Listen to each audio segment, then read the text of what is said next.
In the 3 weeks between the British and French Grand Prix, the horrific scenes in Rwanda continued, despite the establishment in the southwest of the country of the so-called Zone Turquoise safe area by French UN peacekeepers. The Rwandan Patriotic Front, the predominantly Tutsi group whose attempt to overthrow the Hutu president had unleashed the whole thing, captured the capital, Kigali, early in July, and the bloodbath began at last to die down, finally declared over on the 19th of July, though attacks on the French troops, who were seen as having been protecting the Hutus, continued until August, when things were judged safe enough for them to withdraw, and the shattered country would now have to work out where to go from here. Another civil war also ended, this time in Yemen. The country had been reunited in 1990 following decades of division, but it had never been an easy coexistence between the formerly socialist South Yemen and the Islamic tribes of the north, where a new oil field had just been discovered, and a crisis point was reached when Saudi Arabia expelled some 800,000 Yemeni migrant workers following Yemen's decision not to join the US-led coalition in the Gulf War. The vice president decamped to the port of Aden and attempted to essentially re-secede the south, and after a short but brutal war, Aden was recaptured and Yemen reunited. President Saleh was re-elected in October to a new 5-year term, but actually stayed in office until 2012, and 2 years after he left, the next Yemeni civil war broke out. The North Korean leader Kim Il-sung, who had led his country since its independence in 1948 and launched the Korean War, died. After a period of public mourning, his body was embalmed and laid under a glass cover, where it remains, and his son Kim Jong-il took over the reins of power. But such was Il-sung's influence in North Korea that it was declared he would remain president for all time, a status confirmed in a 1998 constitutional amendment that named him Eternal President and Great Leader. Jong-il was named the Dear Leader, and on his death in 2011 was officially made the Eternal General Secretary of the Workers' Party of Korea. And with the signing of the Washington Declaration, the leaders of Israel and Jordan agreed on the peace treaty that would eventually be signed in October, officially ending the state of war between the two countries that had existed since the formation of the State of Israel in 1948. Jordan, widely regarded as one of the more moderate of Israel's Arab neighbours, was the second of them to make peace following the Camp David Accords of 1978 between Israel and Egypt. And finally, the World Cup wrapped up in the United States, with no surprises in the semi-finals, as both Italy and Brazil advanced to a replay of the 1970 final, though the Bulgarians and Swedes put up a brave fight, only to lose by the odd goal in each game.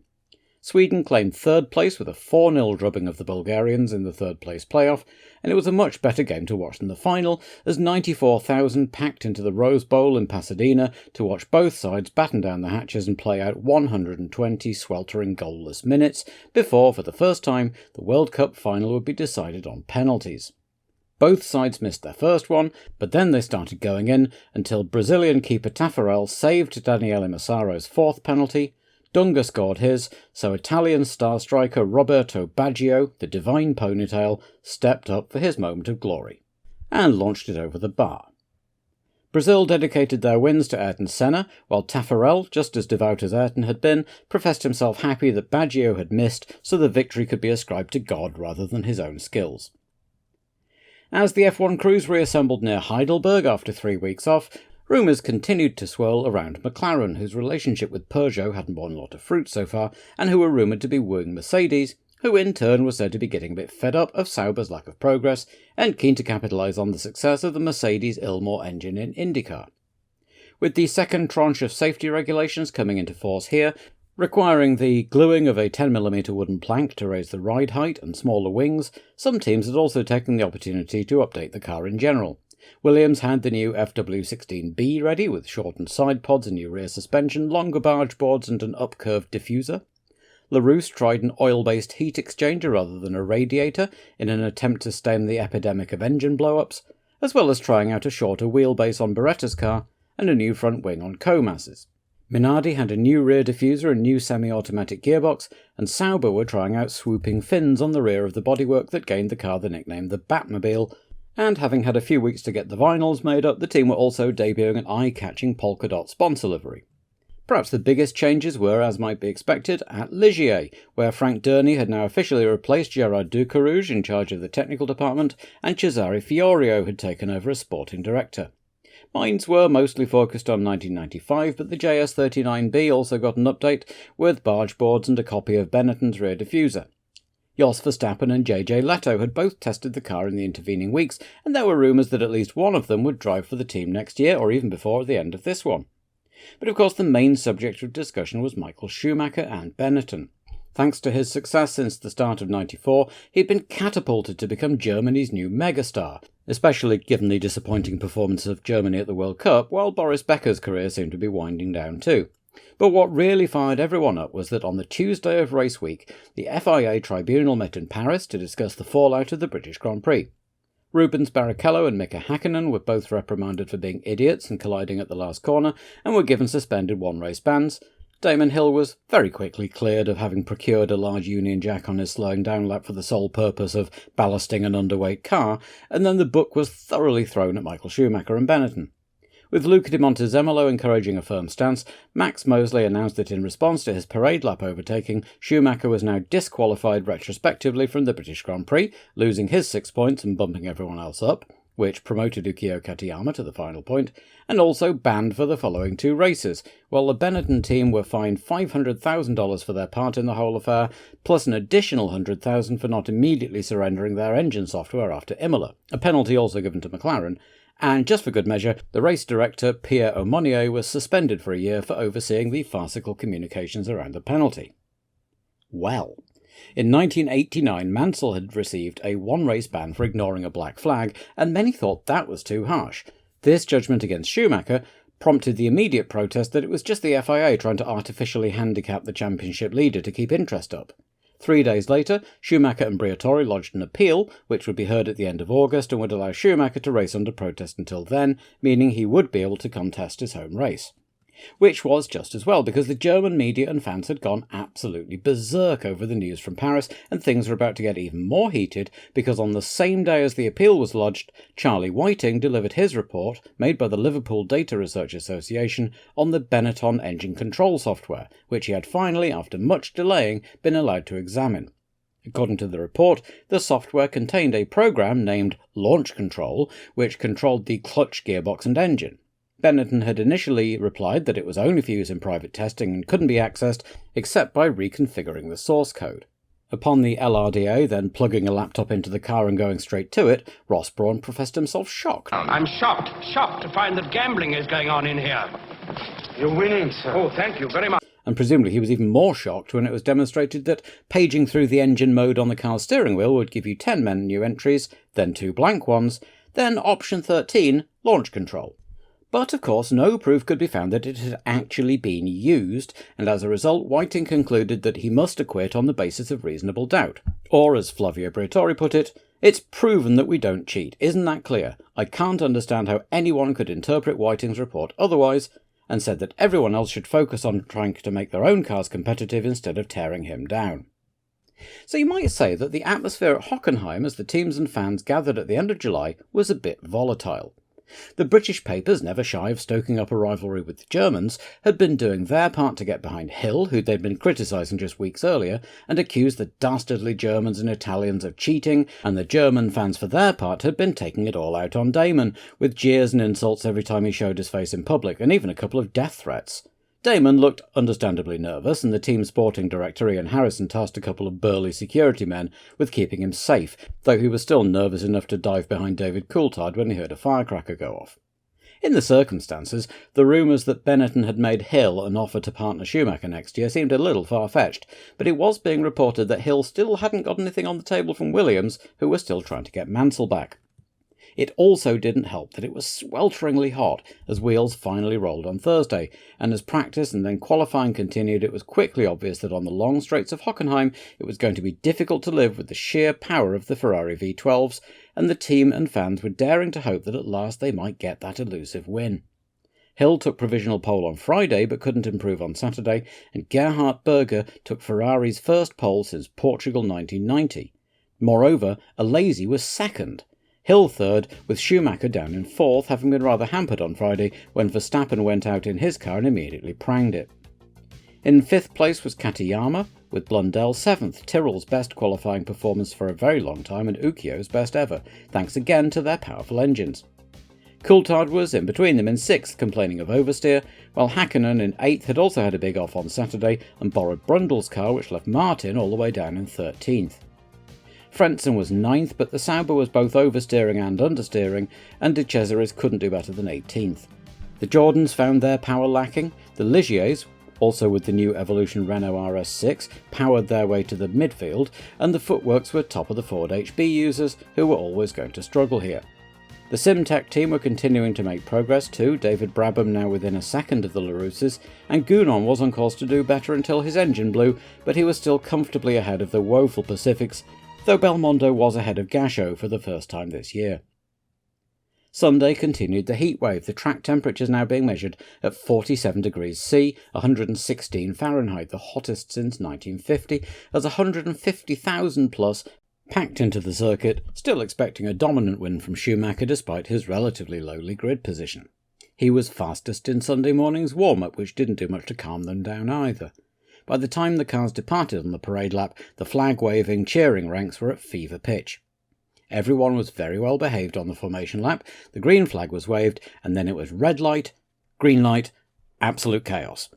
As they got away, De Cesaris and Zanardi touched at the back, sending the Sauber off onto the grass taking Alboreto with him, while the Lotus collected the other Minardi on its way into the wall. And at the front, Hakkinen got alongside Coulthard, they touched wheels, and the Finn slewed across the front of the pack into the wall. He didn't actually hit anybody else, but as everybody evaded, Irvine cannoned off Blundell into Frentzen, Barrichello went into the gravel, and Herbert clipped Brundle and sent him spinning. That was 10 cars out before the first corner, which became 11 when Alesi's engine packed up on the first straight.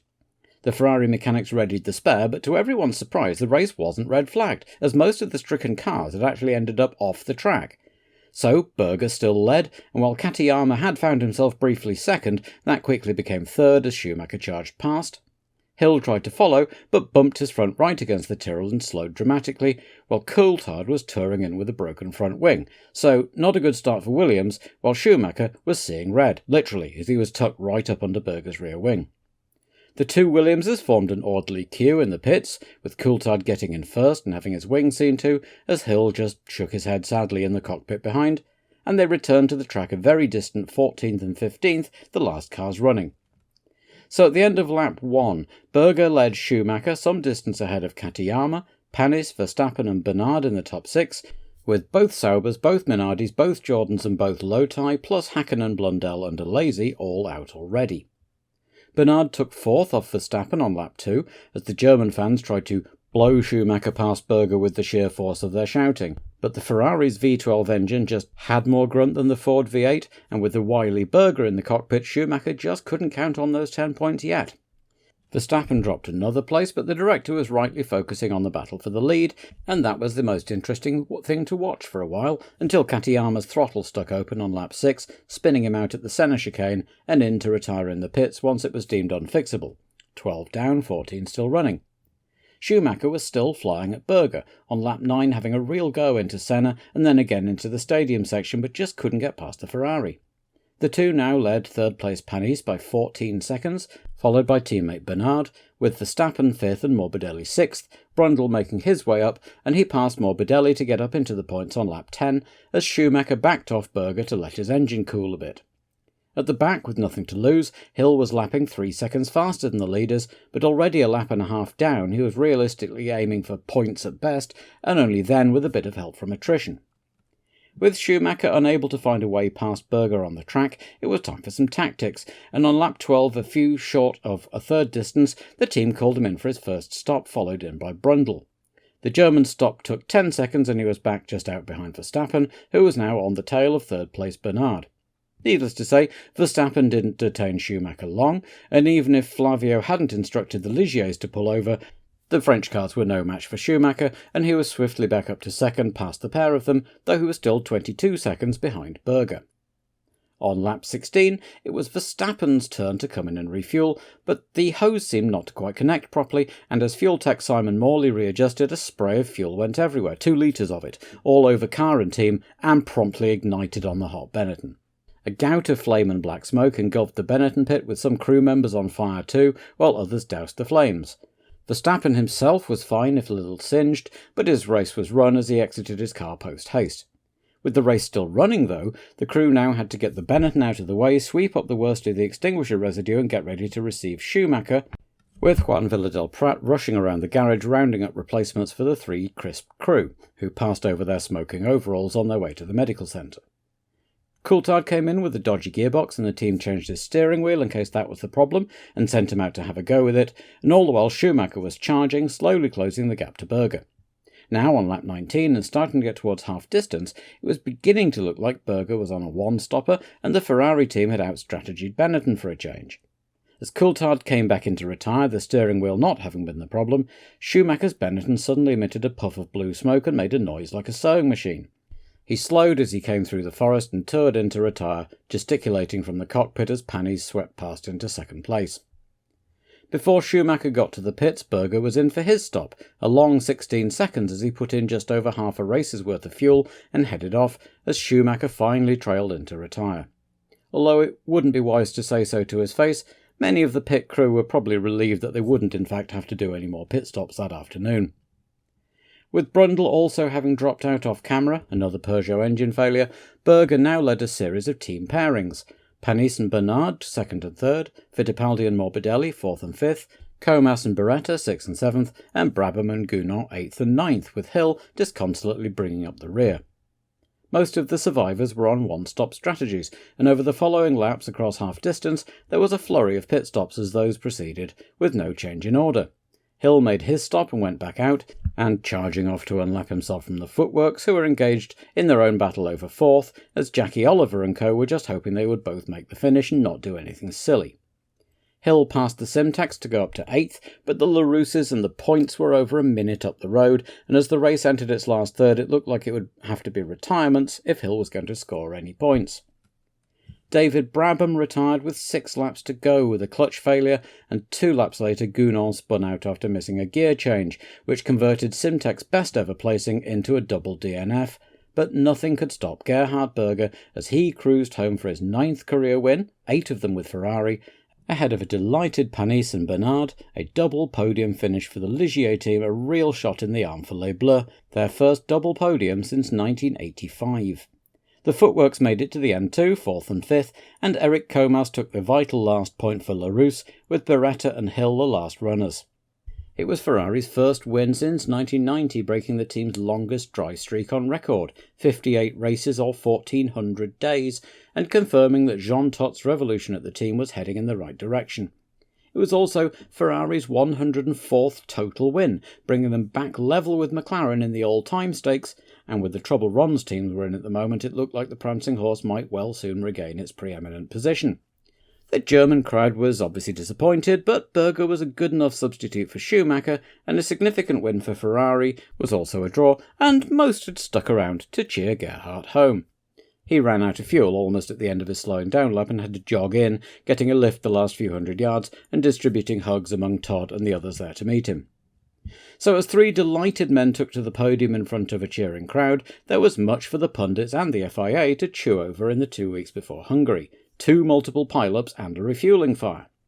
The BBC had interviewed British drivers Coulthard, Blundell, Irvine and Herbert as they dropped out during the race. The former 2 had been very scathing of Häkkinen's driving, David in particular noting just how many incidents the Finn had been involved in. Neither Irvine nor Herbert had really been in a position to see anything and were non-committal.